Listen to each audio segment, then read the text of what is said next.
podcast is part of the Sports Social Podcast Network.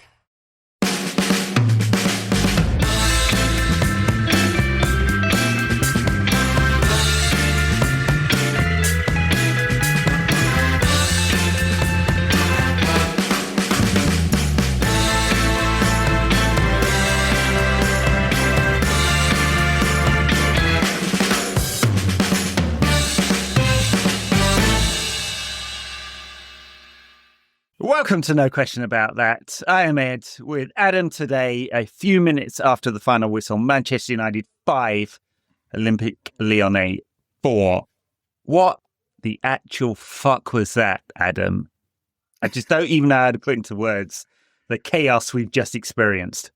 Well, I said to you before we started, I like to keep myself composed. I don't know what to do today. I think this will be like quite unhinged. We'll have some time to just sit in the delirium, and then in a little while we're going to be like, what the fuck happened in that game? Good and bad. Just the roller coaster of emotions from the first half, which was like pure frustration. How can we not finish all these chances? Mostly aimed at our good friend Alejandro Garnacho, who's the main criminal there, I'd say, to going from 2-0 up to 4-2 down and thinking, this is it. This is our season done. This is next season done. This is a €100 million problem. This is potentially hundreds more employees let go. This is 2 players Amorim won't get this summer. This is a massive delay to the whole rebuild and project. We are still alive, somehow managing to fashion a victory from the jaws of defeat, from the jaws of victory. Like just madness. That's the perfect way to sum it up, right? Snatching defeat from the jaws of victory and then snatching victory from the jaws of defeat. That is the perfect encapsulation I'm thinking throughout the game, I'm like, we're doing this post-game. How can I do it? At first it was like, well, we're actually just going to get the job done. And then when Lyon scored that first goal, it was like, okay, 20 nervy minutes. They should be able to hold out. Then in no time, I can't even collect my thoughts. And then it was just disaster. It really felt like that was rock bottom. That was that potential rock bottom moment when it went to 4-2. Yeah. It's like if we weren't officially a banter club, this was the point of humiliation. And for that to be turned around, we can't hide. Eventually, like I'm already sort of settling down, we can't hide from what happened to get to 4-2. But big picture, I tweeted this after the game, and I said it constantly. These are sliding doors moments for the club. In the grand scheme, it's like you said, it's a couple of extra players. The speed in which the rebuild or just the squad being put together for a more competitive side in the Premier League. I think we saw sort of in the first half the physical advantages that the team has in the Europa League that they don't have in the Premier League. Sure. I've got to go back to the end. For 3 goals in 8 minutes, I love that there was the 3 people that scored the goals. Bruno Fernandes, who deserves all the best things. Kobbie Mainoo, who is just so nice to have him out there again for him to score a goal like that. And then Harry Maguire, like his redemption arc continues to be completed. Yeah. Although, coming back, it wasn't ideal starting extra time. What was it, the second half of extra time? I can't even remember now. With Harry Maguire up front, I think Mason Mount was on the right of defence. Yeah, no, maybe that was the last 15. That was the last 15 minutes of extra time, and it was like, where are we? Yeah. Where are we? When we went 4-2 down and Cobbie's up front on his own, and you're looking at the bench for solutions, and there's absolutely nothing. There's a few kids and a few defenders, and it was just that. For every new Nadir there's been over the last 10 years, you're looking at that going, like, this is Manchester United in a Europa League game. We should be fighting desperately for everything to take this club forward. And you look at the team, and then there's an absolute condemnation of United's squad building for a decade that took us to that point where Kobbie Mainoo, a midfielder who's just come back from injury, is running about up front, desperately trying to find something. And at that moment, it couldn't have got any lower. I'm just like, of all the post-Fergie Wilderness year seasons, it's just like, that's it. The game was over. The season was over. We couldn't look forward to any nice things in the summer. In fact, we could look to worse things because at that moment, one of Kobbie or Alejandro Garnacho are getting sold. I don't think it's hyperbolic to say that when you look at our finances. Like, that was going to happen. And somehow a couple of Casemiro assists, a big Bruno penalty, just a brilliant goal from Kobbie Mainoo, and Harry Maguire gets on the end of one. Absolute chaos in the stands at Old Trafford. Hasn't rocked like that for some time. Fergie's bouncing around, and in the space of minutes, from the worst possible thing that could happen on a football pitch to somehow redemption in 8 minutes, as you say. I mean, there's 4 goals in extra time. 5 goals in extra time? I can't even remember now. 4 or 5 goals in extra time. A lot of goals in extra time between the two teams. Just chaos at both ends. You're like, how did it come to this? And the thing is, it shouldn't have even come to this. I mean, it's a fantastic finish and a fantastic game, and like, there'll be a lot of people enjoying that who aren't United fans, who aren't having a heart attack, or aren't Lyon fans who are going home sorry. But it shouldn't have come to that, because United had so many good chances through normal time to finish this off. But that's it. It's banter era United. We fully committed to the bit, always. Well, we turned around our season in less time than it took Katy Perry to go into space and come back. Well, that's right. It's just crazy. I don't even still know what to say. It's the realities, like you said. The prospect of selling a promising young player to fund the rebuild was very real. Selling to buy. Like, there was going to be funds this summer, but it was still going to take sales. We still have to sell the players that are on loan. And if that was going to take some time, they were probably going to have to sell someone like Alejandro Garnacho, which might still happen. I'm not entirely convinced. He seems like he's happy at the club. He's tried to engineer a move the last 2 windows, but to remove from the equation the chance of someone like Kobbie Mainoo leaving, for me, that's your shining hope for the future of the club, encapsulated in one person, one player. So I don't think we can. It's not hyperbolic, as you said, and I don't think we can understate what a massive result it is. Yes, still be a pass Bilbao, which I think will be our biggest test. It'll be a really big test. Yeah, I think they're as good a side that remains. Tottenham unfortunately got through a very tough tie with Eintracht Frankfurt, and we haven't had a good season against Tottenham. But I thought, if you want to start going back through the game, I thought the first half was more like what we've started to expect to see out of Ruben Amorim's team for a more sustained period of time. Yeah. We've seen it in patches for 15 or 20 minutes, but as a half of football, it was really good. To get that second goal just before the half was something we weren't doing previously. Hell, we weren't even scoring early, and we did that today. So brilliant goal. Yeah. I mean, let's go through some of them and just the kind of narrative of the game, because it just changed so much. I mean, it's a great goal. We've just talked about Alejandro Garnacho. His future at the club is not insured, partly because, yes, his team were looking for a move. United might have countenanced it. It's unclear whether he definitely fits Amorim's system, although he's basically a fixture in the side at this moment, because United do need pace and ball-carrying ability.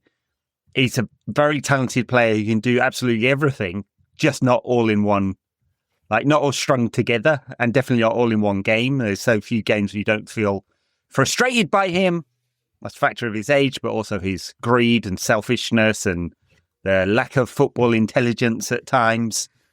But he did absolutely brilliant there to take the ball, lose his man in one touch, find the right pass into the right area, and Ugarte side-footed it home. And like, for all the criticism he deserves, he made that goal. I mean, there was a nice ball into the channel from Nusa Mazraoui. Bruno found Garnacho with a brilliant turn and pass, and Ugarte with the finish.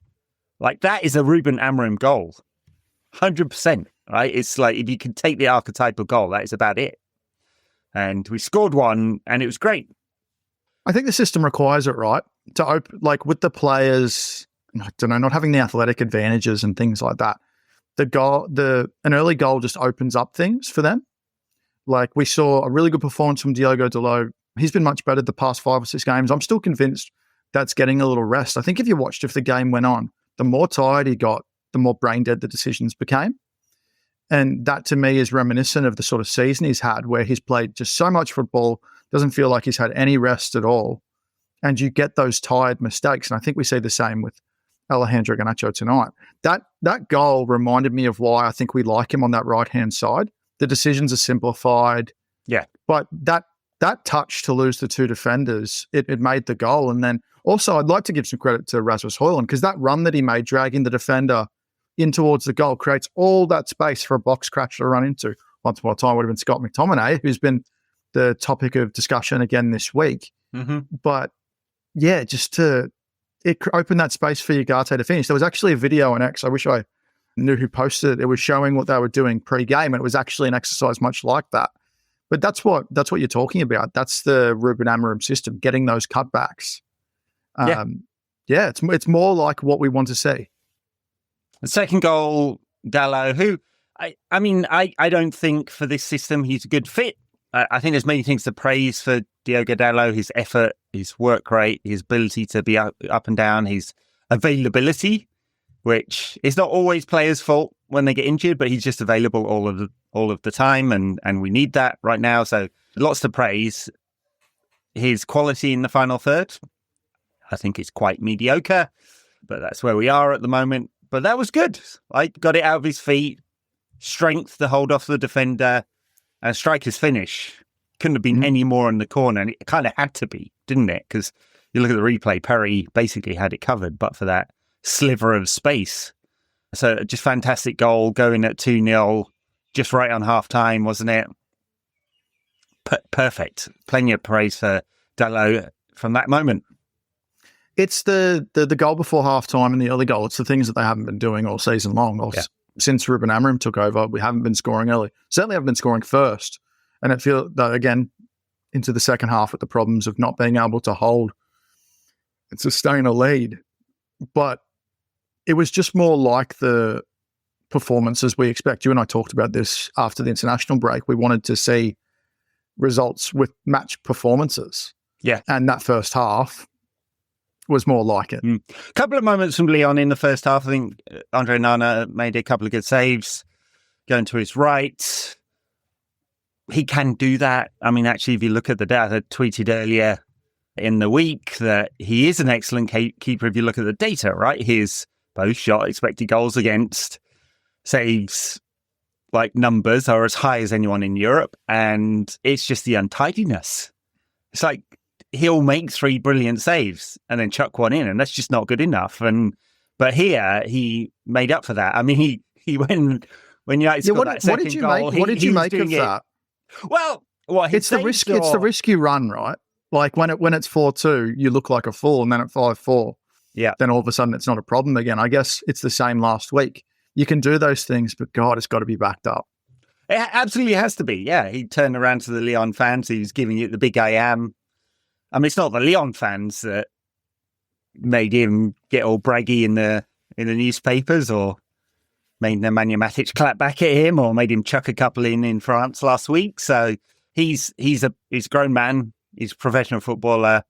And I'm not saying that leaves him open to abuse on the internet. I don't think that's acceptable, but he has to back up his confidence. Yeah, it's the criticism.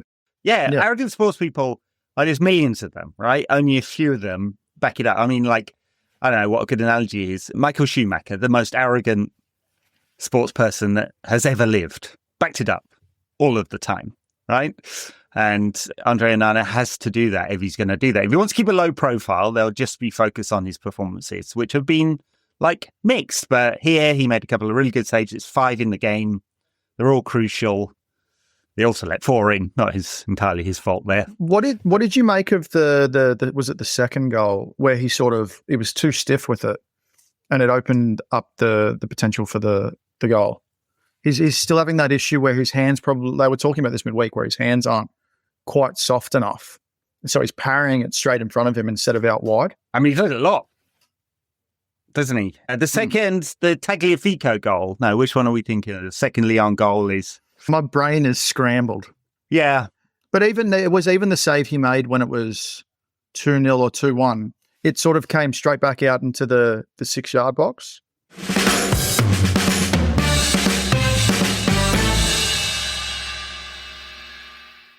This episode is brought to you in association with NordVPN. For those of you who don't know, VPN stands for Virtual Private Network. It secures your connection, protecting your personal information and online activity, especially on public Wi-Fi. The VPN enables your phone or laptop to switch its virtual location to another country, which is great for accessing your favorite content while you're traveling. Long-time listeners will know that I've spent a good part of the last 20 years on a plane. I've recorded this podcast in places from Tokyo to Old Trafford, New York to the Northern Quarter, and a VPN has been absolutely essential to watching the game while I'm abroad. True story. I once racked up a £1,500 phone bill watching a United game while I was in Shanghai. I was on my work phone and I blamed it on video calls back to the office. The key lesson of this story is not how to scam your employee out of a large phone bill, but that I couldn't have watched the United game without a VPN. It's been a real lifesaver. If you want to try NordVPN for yourself, go to nordvpn.com/NQAT, and our link will also give you 4 extra months on the 2-year plan. It's the best discount available and equivalent to the price of coffee per month. There's no risk with Nord's 30-day money-back guarantee, and the link is also in the podcast show notes if you need it.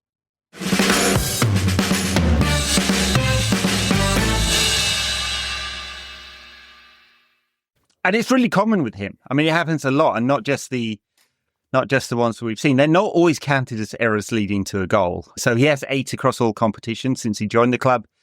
I suspect it's a lot more than that. Like, the definition of what a clear and obvious error isn't quite clear. Yeah. I mean, but that's football, isn't it? There's a lot of moving parts. And so, like, what is an error? You can look at it in the models. There's, I forget his name now. Is it called Penalty XG or something? There's one guy on Twitter that does all the data on the post-shot expected goals against... Oh, XG philosophy. Yeah, does he? There's that one, and there's another one that focuses solely on the goalkeeping stats. And so, no, you can focus on what the average goalkeeper would have, and that's when I say, like, his data looks good. That's it. He's doing 5 or 6 goals better than the average keeper across the season, which is a lot, actually. It works out as quite a few points, or games won, or whatever. It's just you're going to have to chalk a lot of those off when you make that many errors leading to a goal. And it's the big ones as well. I think it's hard to get away from the ones that he made in France last week, or he made in the Champions League last season. It's hard to forgive those because they're just so damaging and catastrophic that if you had an average keeper in there, that there's a couple that somehow Onana gets a fingertip on and pushes around the post that the average keeper wouldn't, right? That's what the data would say, like he's 5 or 6 goals better off than the average keeper. But when you're a fan and you're looking at it and he chucks a couple in totally unnecessarily, it's really, when you're that untidy, it's hard to have confidence. I wonder whether players don't feel like that too, right? That is he going to let us down again? And he didn't in this game. He almost did. He definitely did in Lyon. So, but I think overall he's made a couple of big saves tonight, and good for him. I mean, he does do that. Well, the difference, I think, is that they've progressed. So it does put it in the review a little bit. I think it made me think about David De Gea's error calamities against Sevilla in the Europa League quarterfinals in his final season. And that was the death knell, I feel like, for his tenure at the club, because those last 18 months were so tough. And I think we do this revisionism thing with all players, all managers. So all of a sudden, everyone's saying that Onana's been disastrous the entire time. Well, no. The data showed that up until about December, he was, by metrics, the best keeper in the Premier League. And I think it prevented the most goals at the time. Yeah. But since then, and unfortunately, it's sort of timed with Amarim's tenure, moving to a back three. How much effect does that have on a keeper? All sorts of things. But he has struggled. And it's those errors and those crucial moments, like you said. Unfortunately, the keeper gets lumped with a lot of that blame. That's the accountability to take. It's the same with the risks he took by antagonising the Lyon fans last week, antagonising the Lyon fans today. It wasn't them. It was him and Matic. If anything, he should have celebrated in front of Matic. But yeah, I don't mind the arrogance aspect. I mean, we love players for it when they pull it off. Cristiano Ronaldo is beloved by his supporter base, not by you and I, but beloved by his supporter base because he was arrogant and could back it up every single time. Yeah. You can get away with it. it's not necessarily arrogance if you're good enough to do it. Oh, absolutely. And even shithousery, right? We all love it. Yeah. Until you don't pull it off, till you don't back it up, then you look like a dick. Well, we could use a little bit more players with a bit of shithousery in this team. We just seem to lack for it. We seem to lack a bit of mongrel, like we call it mongrel in Australia. Yeah, just a bit of metal. It's just like at 2-1, can you just calm the game down a bit or just make it a bit more of a physical battle? It felt like for what Ugarte and Casemiro did in the first half, they were just bypassed early in that second half. It sort of showed the weakness. And yeah, I mean, absolutely, the Lyon players running at United. And it was less. I mean, Cherki's scored one of the goals tonight, or made one of the goals. Scored one of the goals. He scored for 3-2. Yeah. Yeah. God, it's such chaos that I'm having to look, for people on YouTube, I'm having to look down at my phone to try and remember the order of things. It's just chaos. Yeah, it was less Cherki who really caused United problems than Fofana when he came on running with the ball. And it is for all the many, many qualities of some of our defenders. Like we saw the best of Harry Maguire tonight when he got up front and put one in, or when Lenny Yoro tackled the player with his head, right? Phil Jones style. Yeah, the Phil Jones tribute. He skipped and then he was like, "I'm sticking my head in the way anyway. Get on you." Or risking CTE for just to block a shot is ballsy.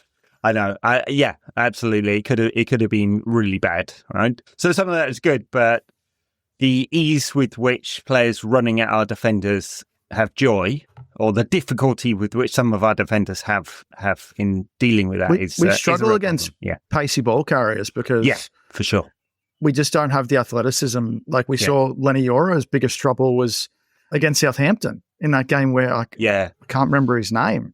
And I remember against Bournemouth. Sulemare. Yeah, Sulemana. Yeah.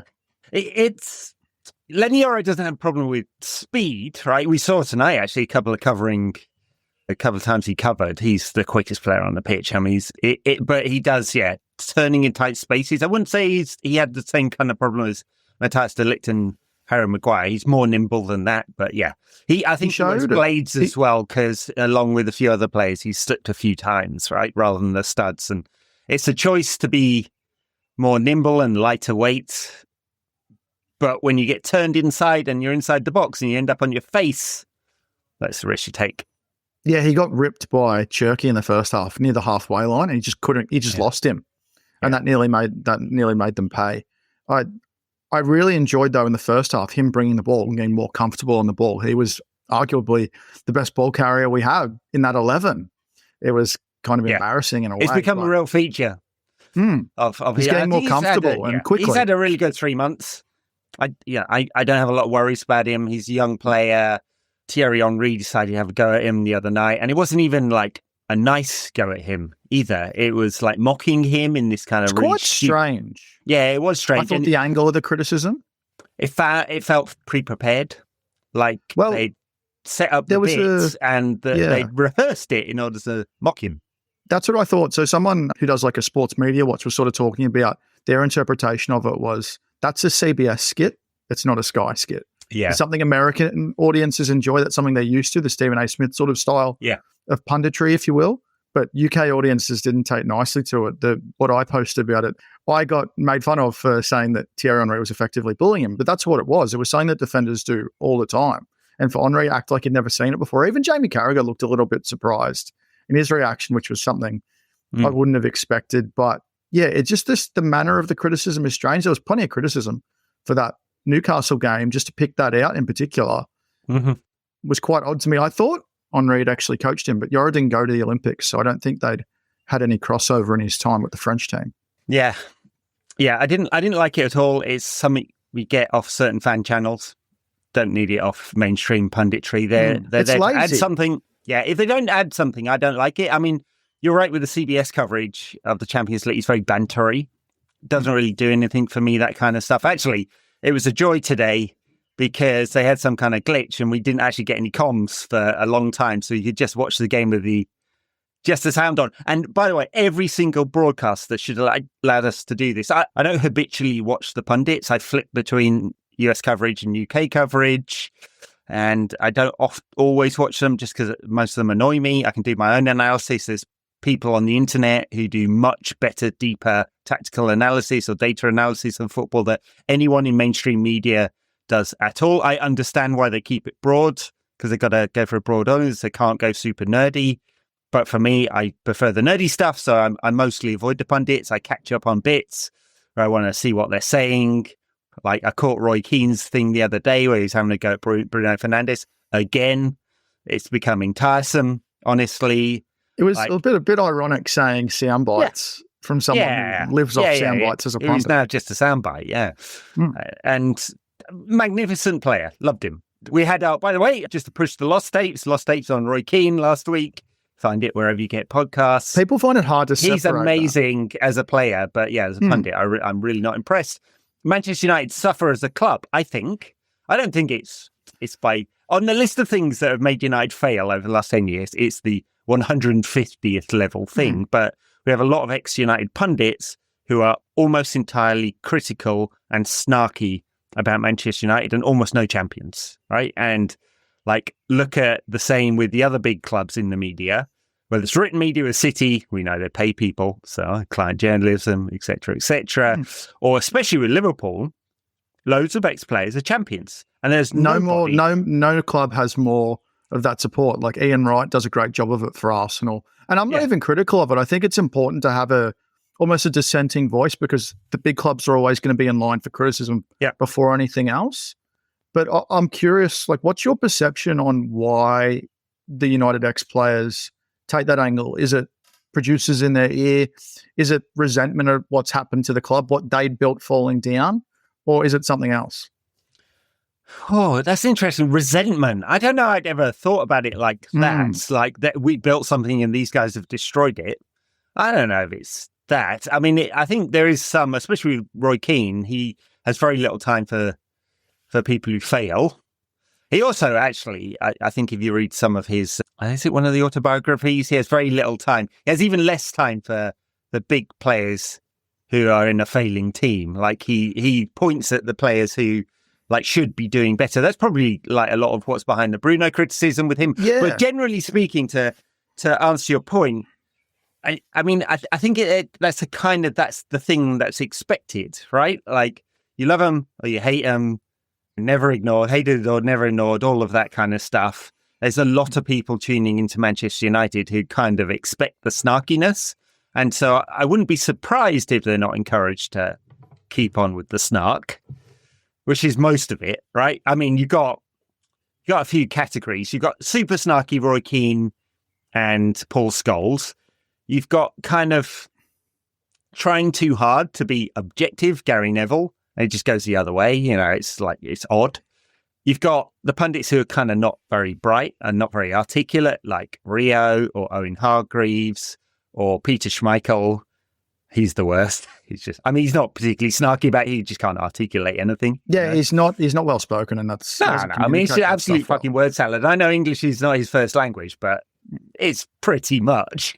It's just it comes out as an absolute jumble. And so there's different reasons, I think. But yeah, I mean, what's your take? Why do you think they're all so critical? Why do you think we haven't got a single champion, ex-United player who's in the media going, come on, United? I think a little bit comes from maybe being from Paul Scholes. I think it's just they don't. Do you know what? I don't know because I think it is a little resentment at what's fallen away. I think it's a little bit what their experience of the club is and what they if I was able to do this, why can't you? Not understanding that the environment at the time then was favourable to performance. Now it's not. Yeah. It's actually the opposite. You succeed now at United despite the environment, not because of it. I would like to my criticism of the ex-players is drop you into that environment now. Would you be thriving? Maybe for a period of time, but we've seen with anyone, even Bruno has struggled to continue to thrive, and he's had his down periods because of the environment that surrounds him. I mean, tonight's performance is a good example of that. It's good at times, and then it's really bad, and then you get these short periods. Well, I think the last 2 minutes are quite unique, but I'm not too sure. I don't know. All right. Well, that was a big diversion on the media away from the game. I think we'd got up to 2-1, and we had. Did we even talk about the Tolisso goal? Yeah, I'm curious actually on Tolisso. Was that a fair second yellow? Yeah, no, I mean, he probably should have had one earlier in the game, though. Yeah. Which I think he was desperately unlucky with that. Yeah. It was an attempt at a professional foul. It was embellished, but he should have been sent off before his goal anyway. Yeah, I think that's right. Yeah. The Tolito goal was a bit of a calamity of different errors, wasn't it? The kind of consecutive errors thing we've seen from this United team, or many United teams over recent years. Well, a very preventable goal. But yes, he could have been off before then. He was very unlucky with the one on Lenny Yoro's where he tripped himself up. And it is mad. I'm not going to complain about VAR too much tonight, but it's mad that VAR cannot check a second yellow when it has this, like when it could have been, and probably did contribute in the end to Lyon running out of steam and United winning, right? Without question. Yeah. So if it was a red or a potential red, the ref would be sent to go review it, could have reviewed that, wouldn't have given a yellow. Yeah, common sense has to prevail, I think, sometimes. You can always review it while the game's going on and just go in the ref's ear. You've got to pause the game. We've got to review that. Mm-hmm. I had a real issue with the second conceded goal, Tagliafico's. It was just the defenders were so static. They sold Onana out. Well, the ball was over the line, don't get me wrong, for the follow-up, but Lacazette was the only one that went for it. Yeah. Like, do you think Onana could have got across quicker? Moving. Oh, definitely. Definitely. Should have been much closer to his near post. Yeah. It looked really bad for him to be saving the ball from behind the line. It's the two big errors that he makes. Like mishandling the ball and it bounces off him into the wrong area. And he steps the other way, making an anticipatory move that he cannot adjust for, and he gets his feet in the wrong position. That second one, the first one is just, it's just quality of the keeper. The thing with his feet feels a coachable problem. I'm not a goalkeeper coach. I played as goalkeeper up till I was 18, so I cannot claim to be any kind of expert here. Just some rando pundit on the internet. Feels like he could do a lot better with some of those. Well, because he's unconventional. So Laurie Whitwell was saying on Stratford Paddock this week that they identified that a lot of his techniques are self-taught. But then when they've analysed them, so the way he anticipates is actually faster, even though it's unconventional, but it is risky because he sometimes jumps prior, so he can go the wrong way. And then he just looks ridiculous. And we've seen that a few times with the goals he's conceded. I think what you said earlier about the uncertainty or maybe the trust between the defenders and the goalkeeper is quite evident when United are defending deep in their own penalty area. It just seems to have that uncertainty. And if you don't have someone like Harry Maguire, like you need a really strong central centre-back to take charge of that because he needs to be covering for everyone. Yeah. And that just doesn't work. When we have Maguire and Dalot in the team, they do the box defending really well. Yeah. The headers, the blocks, the clearances, it's sort of no nonsense. They really miss Dalot. Yeah, and for the criticism of him, which is basically around mobility, right, and a little bit of passing. His passing's okay, but not real line breakers. Because he's more traditional than modern. Yeah, I think so. He's actually had a pretty good season for all of that. I mean, I'm not going to big him up as the next Rio Ferdinand or Nemanja Vidic or... Not enough clean sheets to give too much credit, but I think he's been a good signing. I think he's a long-term fit.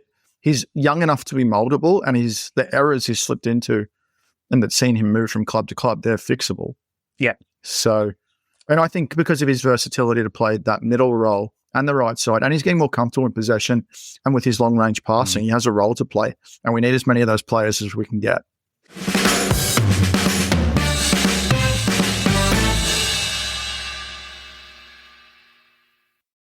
I'm done with subscriptions. Streaming, fitness, razors, vitamins. I've got subscriptions for everything in my life. They lock you in, and half the time, I can't figure out how to unsubscribe. That's why I'm so excited about the new Blue Apron. Now you can get delicious meals delivered with no subscription needed, including new pre-made options. Keep the flavor. Ditch the subscription. Get 20% off your first 2 orders with code APRON20. Terms and conditions apply. Visit blueapron.com/terms for more. On Lyon's third goal, which again comes for Fofana running, ends up at Cherky's foot. It's a great finish. It was like paid advantage or a foul. Did it play advantage? Was it a foul? That's what the commentator hinted at, but I was like, that's not something that happens. I just think, the ball spilled to him, and That was it. It was so depressing. Like Onana was just caught on his heels. It was just bad defending. It was really from when Luke Shaw came on that the team sort of, like, I know it's coincidental in a way. Yeah. But it was really not a good return not a really good return for him to play those 70 minutes. No, and I mean, he has traditionally taken quite a few games to get up to fitness. And actually some of his poorest form has been just after he's come back from an injury or a mini injury. So there's quite a large data set there. So yeah, I'd sort of caught on the heels there. What do you make of Cherky? I mean, there's a lot of talent there. Does some brilliant things with the ball. I don't know whether he would do well in England. I know he's caused us some problems, but I don't know whether we're a good benchmark. And I don't think we're the right club for him. It would be. No, I mean, like we got too many players who play in those sort of positions at the moment, so I don't know whether that's the right one. But just generally speaking, like there'd be a lot of English clubs looking at him, like over more games than these 2 games, of course, and thinking about whether he's a good investment at 40 or 50 million euros. I would say that unless you were picking him up for the bargain price, because Lyon does fall into those financial troubles, which you forecast a little while ago when we did the Lyon preview pod, I think it was, or just talking about Lyon. I think we sort of saw why no clubs bit the bullet quite yet. I don't think you can quite take the risk of paying premium for a young talent that's still having issues, whether it's, I would probably say conditioning and mental. I think sometimes players with a heavy reliance on talent, Ravel Morrison's a good example of that. It's a fine line. It takes sort of everything to become a top professional. And clubs just aren't likely to take risks on that with the way they do due diligence on their players now. It's just the physical thing would be the thing I'd worry about in England, less so in Italy or Spain. And it's a cliche, but it's true as well. The level of intensity is just a bit higher in the Premier League, and not all players can keep up with it. There are even some English players go, you look at Jadon Sancho, he should not be in the Premier League, right? And that's a good comparison though, right? Yeah. Like a very skilled player, doesn't quite have the physicality and speed, great on the ball, but attitude concerns. Not a great physical fit. And I think we're seeing more than ever, and you and I have talked about this quite a lot, at the physical aspects of the Premier League. It's never been more demanding. It's never been more required that you are an athlete. Unless you are exceptional at other things or world-class at other things, you really need to be an athlete to stand up to English football. It is the base, yeah. And it might not always be that way. It's just, it is getting more that way. Like there it's are the more transition that we're in. Yeah. Football changes all the time. I think it's always very interesting, like how much the narrative is dictated by the last game or the current season. Like that, the recent debate really is the Premier League boring. Well, it's because there's not really a competition for anything. I mean, there's maybe around the fringes of 4th, 5th. There's Newcastle, Chelsea, Manchester City is still competing for that, but the title was wrapped up long ago. Relegation will probably be wrapped up. It might even be wrapped up this weekend. Can Ipswich go down this weekend? They can go down soon. Anyway, it's going to happen really soon. And so that's not a trend though. Like we could have the season's played out. Yeah, we don't have to do this. We do it all the time. I think the Premier League is so exciting. There's you can watch multiple games per weekend. It's just that it's a transition season for the challengers. Arsenal arguably should be doing much better than us. For me, they're the best side, and I think they've shown that in the Champions League. But the relegation battle has been boring because it's harder than ever for promoted clubs to do well. There is such a gap because of the financial muscle that being in the Premier League allows you to have. You have to hit the ground running or be a yo-yo club. Yeah. And I mean, there isn't a bigger gap in finances between the bottom of the Premier League than the top of the Championship, really. It hasn't actually, I mean, it has grown over time. Like if you take a 10 or 15-year view, the Premier League's contracts have got bigger and bigger and bigger, and they give a percentage, but it's not big enough percentage to make the gap up, right? But over the last 2 or 3 years, when this trend of promoted clubs going up goes straight back down, that's not really the case. The last contract was frozen.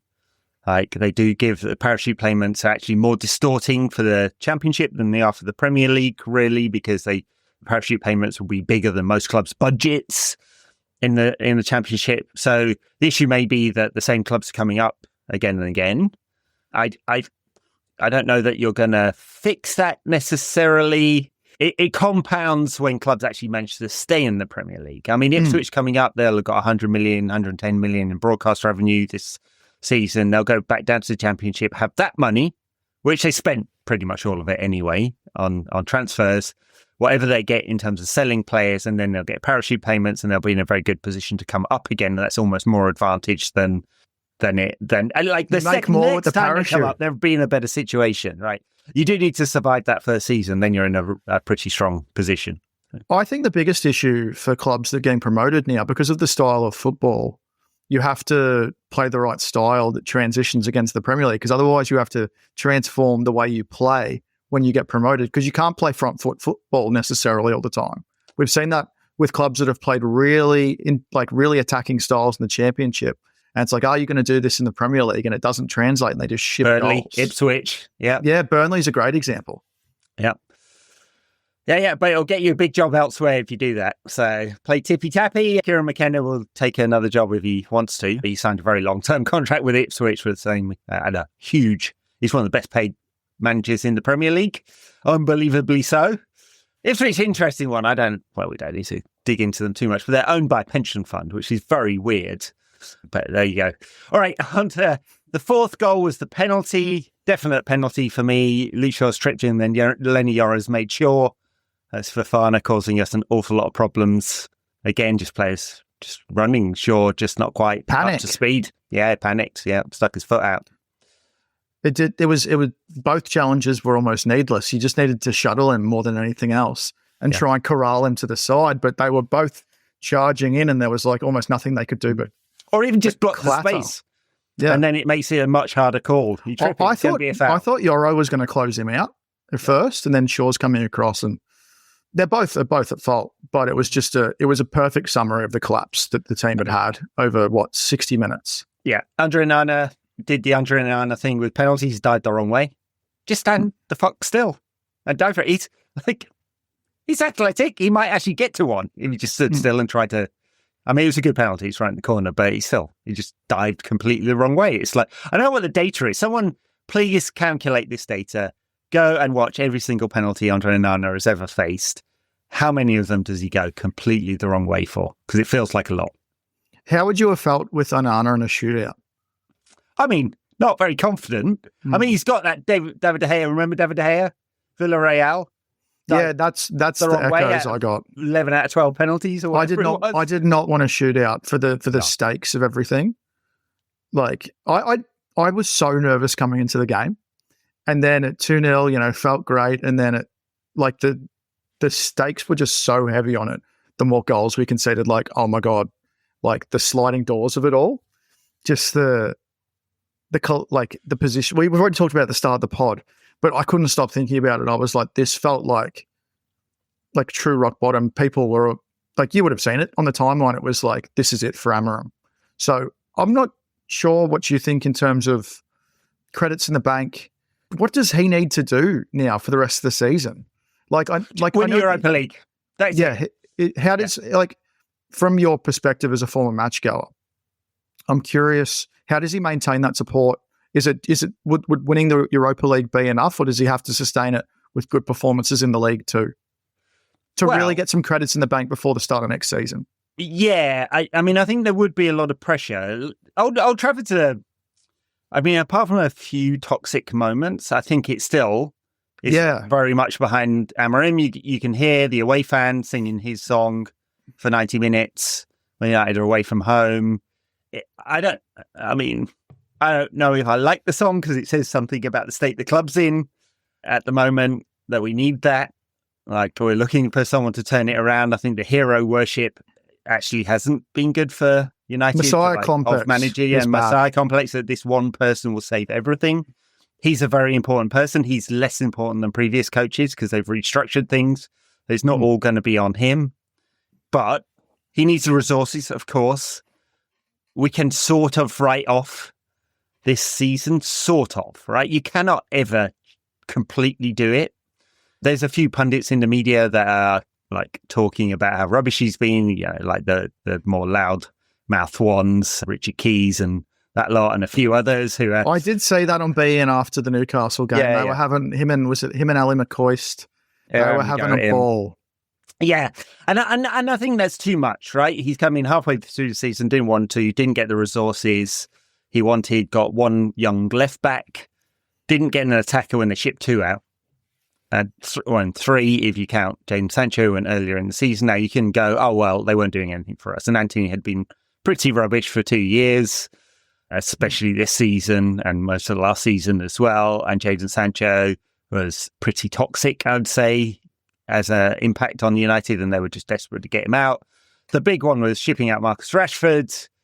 And this is not to relitigate the arguments, the kind of culture war that has happened over Marcus Rashford, which got boosted again this week, of course, when he's doing well for Villa. But if you're going to ship someone out who has the potential to score goals, make goals, and contribute the number of goals and assists he has in the past done, and then not bring someone in to replace him, you could very well get yourself in a position where a 19-year-old midfielder is playing up front in an absolutely critical European game. Like, you should never, as a club, be in that position. So that's why I have a lot of sympathy for Amorim. Everything he's trying, you can't not look at the fact that your £70 million goal scorer has got, 5 goals this year or whatever it is. The next one you brought in, we've now worked out he's not a forward, really, and now he's injured. The third one in line as a striker, Chido, he's not even registered in this competition through some archaic rules about that. And so there's no bloody options, right? So I have some sympathy from that point of view. The club should have, I don't know whether they could have, but somehow should have given him another resource in the winter. And we could still pay the price, right? Go playing Bilbao. They are elite. They should be better than Lyon. They are quite high up La Liga, but similar kind of issue, like 5th or 6th in La Liga at the moment, aren't they? That's a higher quality league from what I've seen. And they've got some players that can really hurt United as well. Williams brothers being the obvious ones. The worst matchup for us. Yeah. I would say physically. Yeah. Besides Tottenham, but the Williams brothers. So, anyway, I have a lot of sympathy. He'll get, if he wins the Europa, he'll get a lot of credit in the bank. He'll get the whole of next season. But we have to see forward momentum, right? Yeah. I mean, no one's going to accept United being 13th or 14th in the league in April 2026. It's just not going to be acceptable for anyone. It might only have been acceptable if we'd gone out and he'd had to sell players this summer in order to balance the books somehow. And even then, I don't think so. So I think Old Trafford will be with him for a long time. The online fan base, maybe not. I don't know how much the club cares about that. It's always going to be what you've done. What have you done for me lately? I don't think what have you done for me in the last Twitter, 90 minutes? Right? So, yeah. Wow. So 4-2 down, 109th minute. I mean, I don't know about you. I was just like, fuck, this is done. This is a disaster. I joined the meltdown. I joined the meltdown. I won't lie. I thought I was throwing out words I wouldn't normally say. I thought it was the meltdown. The team's meltdown was pathetic. It was embarrassing. Every criticism that rivals were going to throw at us would have been perfectly valid. They still are in ways, but we were everything we feared we were in those moments. Weak of mind, weak of spirit. We were shirking everything. Yeah. Yeah. I think it's taken us about 45 minutes to get to this point, and I'm fine with it. I mean, it is a very marginal call on the penalty on Casemiro. I don't think it's as obvious as the Lyon penalty for me. I mean, if you look at it, you have to. I mean, the good thing is the VAR has said to the keeper, it's kind of a subjective decision. Was that enough to bring him down?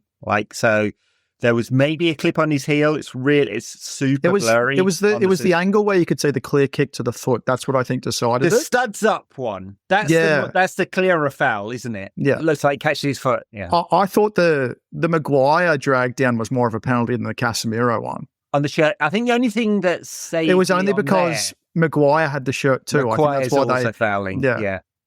Yeah, and he hadn't won the ball. So it wasn't like, if he'd been slightly in front as opposed to slightly behind, then you've got a penalty. But I thought that was arguably more of a penalty. If I was looking at it, if I was a ref, I'd have turned to the Lyon players and sent 6 of them off. But if I was being objective, I probably just on balance have given it, but I think it's really tight. It's not super obvious. I'm sure there's some people can make a really good argument for why not. So they're both going for the ball at the same time. Is that really a foul? But anyway, the attacker gets the benefit of the doubt. So that's the thing. And he kicked his foot. So I think in the Europa League, in the Premier League, that's not a penalty. But in the Europa League, it is. Bruno, coolest man ever. A man has balls of steel. What can you say? So does Harry Maguire, because he took one right in the nads. Full on. Oh, that was I can't remember who, it might have been Tolisso. He nailed that shot as well. Like he had hit that so sweetly and it got him right in the nads, and I felt so bad for him. Geez, I don't know whether he's had the snip or not, but it was done for him, free of charge. But he just got straight back up. All right, yeah, his testicles were in his stomach the rest of the game, I would say. I'd take a little bit of time from that one. But no, he was, good for Harry.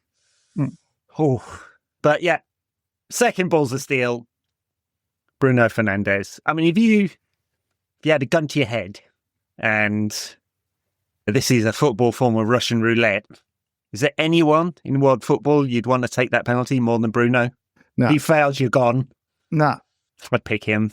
No, back him to the hilt. I think the other player with the better record is Matt Letizia, but he's a fucking weirdo. There's no way I'd trust him. Yeah, he's a proper weirdo. Proper crazy. Basement, tinfoil, the whole lot. Believes in aliens and everything else. Yeah. It wouldn't be worth it. Wow. No, I'll take Bruno. I'll take Bruno. I felt so confident he was going to score. I was like, do we have enough time to get another one? Yeah. Because must say, Lyon were doing a really good job of wasting time. Like when they got the red card, when Tolisso got the red card, was it Parry? Did a great job faking injury, gave Lyon a chance to regroup. Yeah, Cherky went down at one point where Maguire got booked for a tackle, didn't even touch him. I was waiting for a replay of them to show it so I could clip it. But he got fouled by hitting the ground. Yeah, the guidance is really clear about that is a foul because you've made the other player jump. Now, the yellow card foul? Don't know, maybe. But Cherky definitely milked it. He lay on the ground for several minutes, feigning injury. I'm glad at least they applied even though we didn't want it, 5 minutes extra time for the second part of extra time was something you don't see very often. But you don't see very often what we got in the second part of extra time. Let's talk about Kobbie Mainoo then. Yeah. Went up front. Cool. It's a thankless task to run around chasing the ball. I mean, you barely touched the ball playing at number 9. Yeah. It was a little bit better when Maguire was the focal point. And he played slightly deeper, but the touch and the composure. It's not the first time we've seen that from him. Remember the Wolves goal, the composure with that one? That's what it reminded me of. This was a bit closer to the goal, but just composure to put it away. Like, if a totally unfair comparison, but I'm going to do it anyway, because why not? If Alejandro Garnacho had been in that position, he might have done the same thing, the turn inside, the fleet of foot, and he's skied it over or something like that. I must say, just touch on Garnacho, because we actually haven't talked about this, that chance that he had that was rated at 0.81 XG. That was brilliant. He sent the defender into the void. I couldn't remember who it was, but it's just his composure. And you tweeted this actually during the game, the amount of big chances that he's missed. That should level out with improvement. Like statistically, that levels out, but it's whether he does it at the club or not. Yeah, he has a by competition, of course, but he's just under a 20% shot completion rate or shot to goal. I think it's 18, 19%, something like that. It's not brilliant for a forward. It's not bad. It's just not great. Bad. There have definitely been worse players, right? But it's not for a player of talent, of this amount of talent that we think, because he can finish brilliantly, right? It's just very inconsistent. He's missed a lot of big chances. It's 23 in the Premier League and a whole bunch more in Europe as well. And that's the thing. Like, if you just tick those numbers up, if he halved the number of big chances he missed and ticked his finishing rate up to 25%, if it was 30, he'd be world class. 25% given the amount of shots he's had. I think the Premier League gets over 100 shots now. Like, so if he was at, just pick it out, right? So he could really be a top player if the underperformance halved, his numbers would be so much better. Yeah, like the XG underperformance. But It's hard. There's not a lot of patience, and he's so heavily relied on in the team. There isn't the room for error. That's what I said during the game. There isn't the room for error in this team. I think I mentioned it on the pod at the weekend. If players develop at different rates, right? So everyone was talking about Liam Dalot recently as a bit of potential, £30 million release fee, relegation release fee. Is pretty cheap for a forward of his quality, sort of battering around forward. He has underperformed XG every single year of his career until this one, right? And so that says something about the development path. City let him go. Like, they let him go. They obviously didn't believe he was going to make it for them, at least. And he hasn't. So there's time for Garnacho to improve, but he really could do with it. It's the same for Højlund. I think sometimes we do use the exceptions to the rule as the examples. People talk about like Lamine Yamal. Like, you're talking about a one in the world sort of example, whereas you don't give a 20-year-old a chance to sort of figure it out. Like, imagine Garnacho at 22. He just shouldn't be playing such a prominent role, but I don't know if he's going to be willing to go back into such a secondary role, which is why I'm always so hesitant to talk about his future at the club. Yeah, look at under 21 players across the top 7 Euro leagues that have as many goals and assists as he has. I think he's got 18 this season. He's 19 now. 19. Yeah. Right. He's right up there. There's hardly anyone of his age that's up there with that amount. It's, he just suffers for comparison. I mean, it's unfair comparison because Lamine Yamal is a freak, right? And he hasn't got loads of goals this season, but he is one of the most intelligent players of any age in the final third. It's also the environment that you're playing in, a club that can't score goals, a club that doesn't have a heap of attacking threats, and you're relied on to play every single game. Like, he should be rotated out of the side at this point. But are you going to start Mason Mount right now? No. So what options do you have? And it's like, to come back to something you were saying earlier, I know we keep going away from the game, sorry for everyone who's listening, waiting for us to talk about the final goal.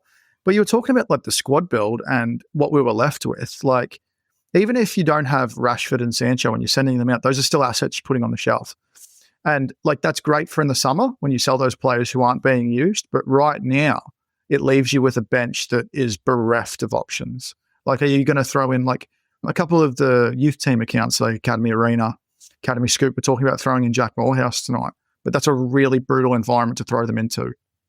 I actually thought the home support at the start of the game, I can't remember I'm only watching the game on the broadcast, but they were so loud in the first 20 minutes. You could see the nerves settle into the crowd throughout the game. Yeah. And it got quieter and quieter, and Lyon fans got louder and louder. I think it was only 800 of them. Yeah, the fireworks and the Tifo. What do you think of the Tifo? I mean, it was all right. I think they just chose the wrong players. I don't know about... I would not have had Rio and Schmeichel were strange choices, don't you think? I mean, look, Rio's different in that he was brilliant for the club. Like, and he won everything you can. He was a fantastic defender. He probably would have stayed longer, but for his back problems that he had for the last couple of years of his career, I don't think he's covered himself in glory as a pundit and a paid shill for certain autocratic states. Don't think that is awesome. I would not have done it, but hey, someone's going to make a living and free all money. Of that. Yeah. Schmeichel went to City. Just fuck off. I don't think you can be on a massive tifo. And I know why. Like, they had prominent players holding the European. It was just a whole bunch of players. I get using iconic images, but how many choices of people do you have who have no controversy attached to them? I'd have had David May up there with that famous 99 picture. Just use David May, Dennis Irwin, Bobby Charlton, and Wayne Rooney. I know that's 4 white players, but like, come on. This is not a complicated thing. It did look like it was like a little bit AI generated. Someone was like, that looks like they've just used Canva Premium. But I liked it.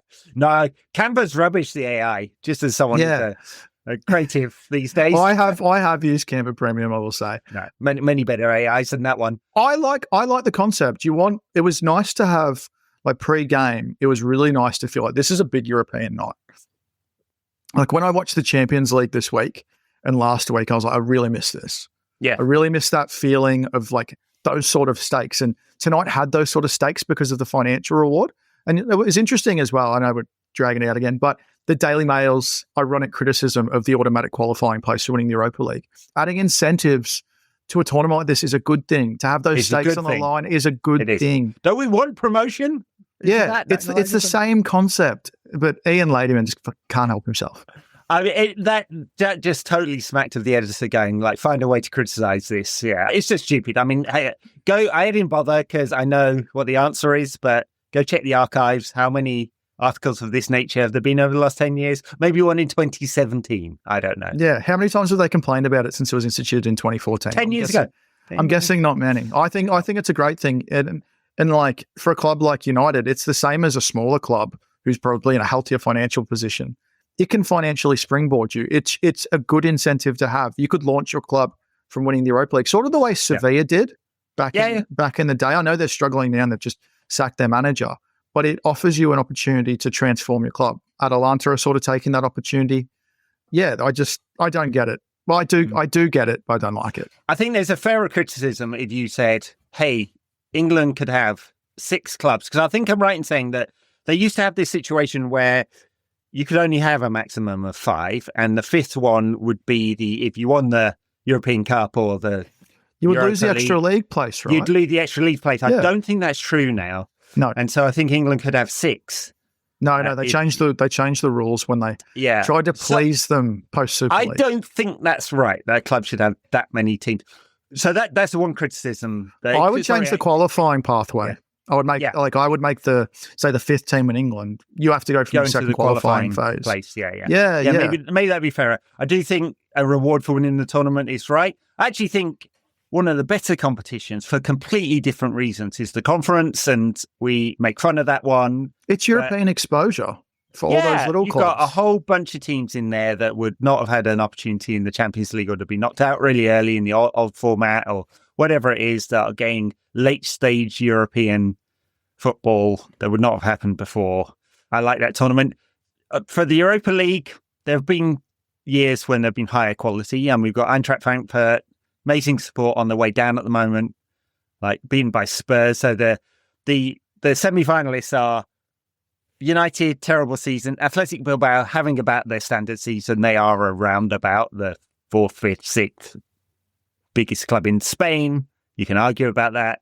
Bodo Glimt, amazing that a club from Norway is making this far, but, we've already beaten them I thought season. Lazio were going to complete the comeback, so that's a really cool story. I know, it's a great penalty shootout. Just caught that after the United game finished. There's some really horrendous penalties in that one, but lots of drama. Well, you saw actually how much Lazio struggled in the away conditions. I think it was -2. I think at the time in Rome, it was like 18 degrees by comparison. They really struggled to the adjustment. I really hope if Tottenham lose that, whoever, hopefully it's United in the final, but that would be great. That's a real David Goliath thing. Bodo Glimt in the Europa League final. Now, Can I ask, are you ready to talk about the Harry Maguire goal? Yeah. Yeah. All right, let's have it. Let's do it. By the way, anyone's listened to this 808th episode of the main pod, add all the others, you've got about 1,500. This is the style. We ramble around. We take diversions. I've got so much still flowing through the other day. Would you consider doing a live after game debrief on the game? I was like, someone on Patreon, and I normally do listen to them because they are the proper fans of the pod and their supporters. And biggest supporters, super grateful for their support and often have good ideas and listen to their feedback. That one I was like, nah, not going to do that. Maybe I can get some other people to do it on the... I've been doing these live Champions League spaces on Twitter. It's quite, it's a very different thing. That? You've got...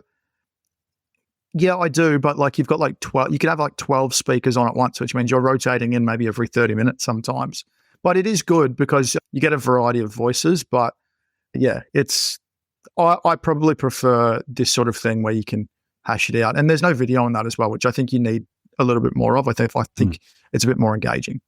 Well, as someone who runs an audio company, I like audio. But there you go. Harry Maguire's goal. A moment for Casemiro. Took his time, looked up, picked the pass, perfect pass. I mean, you could say it's not a difficult pass, but he came under no pressure. So if I was looking at the other way around going, not great defending there, picked out exactly the right ball for Harry, who chucked himself at it. If you're a Lyon fan, would you be complaining about a little push? I mean, he did get the defender out of the way. I mean, I think it's okay to be a bit. There was physical, a good dose of English physicality. Sorry, shove. Yeah, sorry if the French aren't used to a little bit of English physicality. That's all I'd say to that. 14th of October, 1066. Not going to be sorry for anything. History buffs. I can't remember. I must say, I can't remember a social media reaction like that. Like everyone was going crazy. I can't remember the last time that happened for United. Limbs in the stadium was incredible. I would say Ahmad, apart from Ahmad's goal in the FA Cup, Liverpool, yeah. I can't remember a reaction like that. Yeah. Just, you don't. Something a banter club like Manchester United can only produce. It's really nice to still get those moments. I could feel the euphoria coming through again. We need it. We need it. We're desperate for it. We need it. Yeah. And we need it to be, I don't know what the right word is, authentic. We need it to originate from, I guess this is a kind of anti-state-owned club rant, but we need it to be coming from within the club, better decisions, using our own money, doing a sensible thing with it. We need this level of success. We're hungry for it. We've had it before. We're selfish. We want it again. Call us plastic if you want, but... Yes, I'm well known as a plastic at this point, apparently. It's fine. But yeah, Harry, all is forgiven. I mean, look, I think sometimes the criticism Harry Maguire online, not in the stadium, but online went too far, for sure. I don't think it did on this podcast, but there's many, and there's plenty of criticism. I think he has analyze weaknesses. His game, he has many weaknesses. But his strengths aren't given enough credit. Yeah. Just his ball playing, like he assisted a goal and then went up front and scored one. Don't get me wrong, the defence did not do a good job tonight. I think there's a definite disconnect between the goalkeeper and his defenders. I think whether it's a lack of trust or whatever, but you can't argue it. The pros outweigh the cons. For sure. Yeah, that's all I can say. Like, the ball for Dalot was perfect. Dalot's finish had to be perfect, and it was, as you said, had to go in that corner, and it did. But it's an indictment of the club that their best attacking outlet in the game came when Maguire went up front, because it gave them a beacon to build around. Yeah. Don't care. Wow. Don't care. No, neither do I. Yeah, I'll completely shit out of it. I don't care. They just had to win. An hour and a bit of chat. Sorry for going on longer. I'm sure everyone is enjoying it. I mean, it's magnificent. I wish I was there. I've been to many, many hundreds of games at Old Trafford, many fantastic ones, some of the big European nights.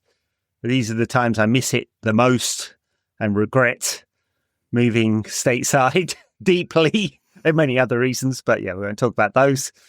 These are the times that I wish I was there. I jumped up, I punched a big dent in my ceiling. Did you really? That's amazing. I will have to patch that over. Keep it as a memory. Harry Maguire, 120 plus 1. Yeah, when Harry Maguire made me punch the ceiling. Yeah. Wow. Well, May the 1st, we go to Bilbao. Wait, I should check this out, actually, it's May the... I know it's May the 1st, yeah. At Bilbao on May the 1st.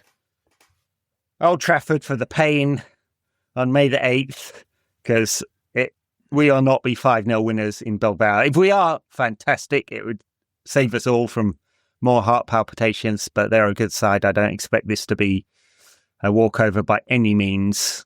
And we have a game at the weekend. Let's not bother doing a preview now. It's against Wolves. I'd rest 12 players if I could. Rest them all, give them a day off. They don't need it. I know points mean prizes or mean prize money, at least in the Premier League, is kind of important. But we do have a couple of weeks we're going to have next week off. So Ruben Amorim will have a bit of time to prep for that. But I'd rest them all. I would not risk Bruno Fernandes at all. Give him a holiday. Off to Dubai with you, son. Get some sun. So, all right. Adam, thank you very much. Thank you for letting me cut you off constantly in my it's absolute. I don't even know what to say still. I think this was your European debut pod, actually. Have you done? Yeah, we done it. I even threw on a European shirt for it. Very good. So had to. Thanks everyone for listening. Support us on Patreon or Apple Podcast subscriptions. We are very thankful for your support and backing. And if you're not there, everyone, you can go patreon.com/NQAT pod And we won't blast you with adverts. Sorry, not sorry for that. Bye now.